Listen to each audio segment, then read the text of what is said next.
નમસ્કાર મિત્રો સ્વાગત છે તમારું એક નવા વિડીયોમાં નવી માહિતી સાથે।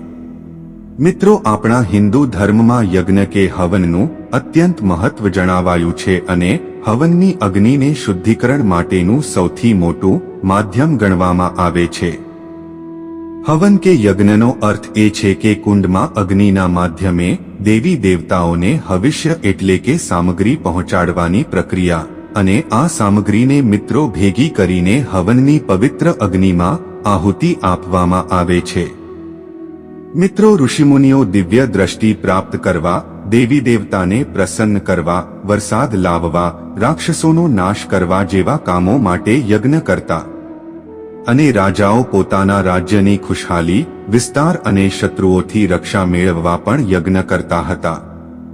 તો મિત્રો હું તમને વિનંતી કરું છું કે આજના વિડીયોને તમે અંત સુધી જરૂર જોજો, કેમ કે જો તમે પણ નવા વર્ષમાં તમારા ઘરમાં હવન કરાવવાનું વિચારી રહ્યા છો તો હવનમાં કઈ વાતનું ધ્યાન રાખવું અને કયા હવનમાં કઈ સામગ્રી જોઈએ તેમજ આ હવન કે યજ્ઞ વ્યક્તિના ઘર પર કે જીવનમાં શું અસર કરે છે તેમજ આ બધી ધાર્મિક પ્રક્રિયાનું મહત્વ અને ફાયદા શું થાય છે તે વિશે આપણે આ વિડીયોમાં જાણવાના છીએ।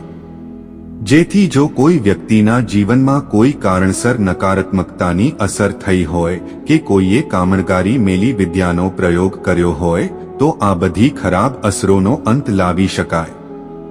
એટલે મિત્રો હું તમને ફરી એકવાર વિનંતી કરું છું કે તમે વિડીયોને અંત સુધી જરૂર જોજો અને વિડીયો પસંદ આવે તો લાઈક કરી ચેનલને સબસ્ક્રાઇબ કરવાનું ભૂલતા નહીં। તો મિત્રો જે રીતે વેદોમાં યજ્ઞ કે હવનને સર્વોચ્ચ પ્રાથમિકતા આપવામાં આવી છે તે જ રીતે જ્યોતિષ શાસ્ત્રમાં પણ તેને એટલું જ મહત્વ અપાયું છે। મિત્રો નવગ્રહોની શાંતિ માટે તથા દરેક ગ્રહ કે મંત્ર જાપ બાદ જાપ સંખ્યાના દશાંશ હવન કરવાનું વિધાન જ્યોતિષ શાસ્ત્રમાં છે અને હવન વિના કોઈ પણ પૂજા કે મંત્ર જાપ પૂરો મનાતો નથી। એટલે જ મિત્રો અનેક ગ્રંથોમાં યજ્ઞ પદ્ધતિ વિશે જણાવેલ છે કે જેવી કામના તેવી આહુતિ।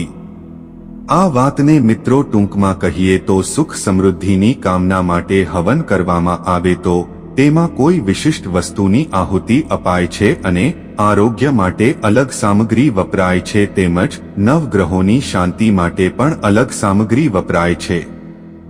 મિત્રો કામના પ્રમાણે હવનની પવિત્ર સામગ્રી જેવી કે ફળ, મધ, ઘી, જવ, તલ, કાષ્ઠની આહુતિ અપાય છે।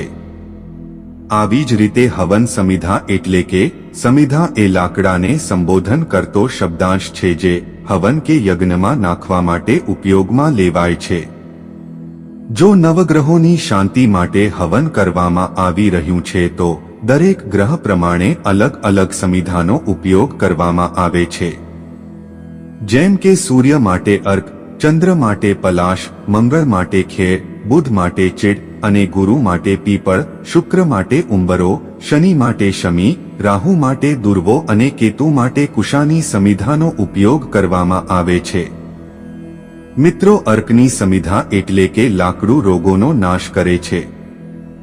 તેવી જ રીતે પલાશની સમિધા કાર્યોમાં ઉન્નતિ અને લાભ અપાવે છે। પીપળની સમિધા સંતાન, વંશવૃદ્ધિ, ઉંબરો સ્વર્ણ પ્રદાન કરનાર તેમજ શમી પાપનો નાશ કરનાર, દુર્વો એ દીર્ઘાયુ પ્રદાન કરે છે અને કુશા મનોર્થની સિદ્ધિ કરવાના ઉપયોગમાં આવે છે।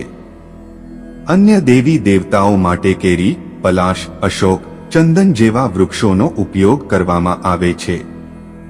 મિત્રો જો તમે આટલા સુધી વિડીયોને નિહાળી ચૂક્યા હોય તો ચેનલને સબસ્ક્રાઇબ કરીને વિડીયોને એક લાઇક કરવાનું ભૂલશો નહીં અને કોમેન્ટમાં ઓમ નમઃ શિવાય જરૂરથી લખજો।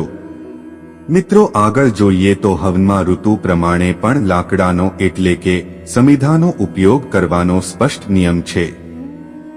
જેમ કે વસંત ઋતુમાં ખીજડો, ગ્રીષ્મમાં પીપળો, વરસાદમાં બિલ્વ, શરદમાં આંબો તથા હેમંતમાં ખેર, શિશિરમાં ઉંબરો અથવા વડની સમિધાનો ઉપયોગ કરવામાં આવે છે।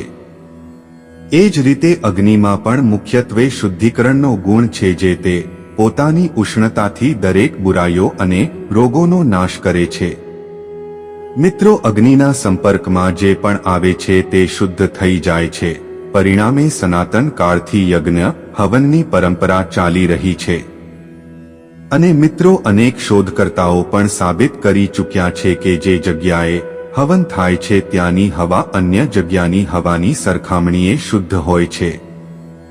હવનમાં નખાતી વસ્તુઓથી માત્ર પર્યાવરણની શુદ્ધિ જ નહીં પણ રોગોનો નાશ થઈ જાય છે અને ગમે તેવી બીમારીઓ હોય તો તે પણ ખતમ થઈ જાય છે હવનમાં નખાતું કપૂર અને સુગંધિત દ્રવ્ય વાતાવરણમાં એક વિશેષ પ્રકારનું અરોમા ફેલાવે છે જેની વ્યક્તિના મગજ પર સકારાત્મક અસર પડે છે તેમજ મિત્રો જો તમને કોઈ પણ નકારાત્મકતાનો કે મેલી વિદ્યાનો ભય રહેતો હોય તો તેને પણ ખતમ કરી નાખે છે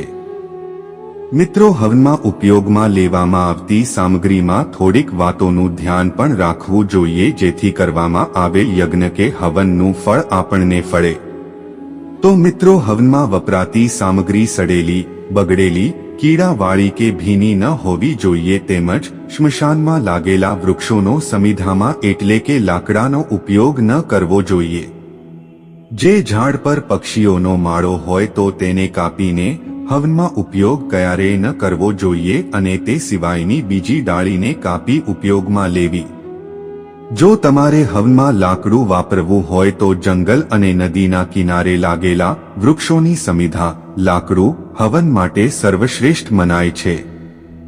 મિત્રો આજનો આ વિડિયો પસંદ આવ્યો હોય અને માહિતી સારી લાગી હોય તો વિડિયોને લાઈક કરીને અમારી આ ચેનલને સબસ્ક્રાઇબ કરી બાજુમાં આપેલ બેલને દબાવવાનું ભૂલતા નહીં અને મિત્રો કોમેન્ટમાં ઓમ નમઃ શિવાય અને જય માં લક્ષ્મી જરૂરથી લખજો હર હર મહાદેવ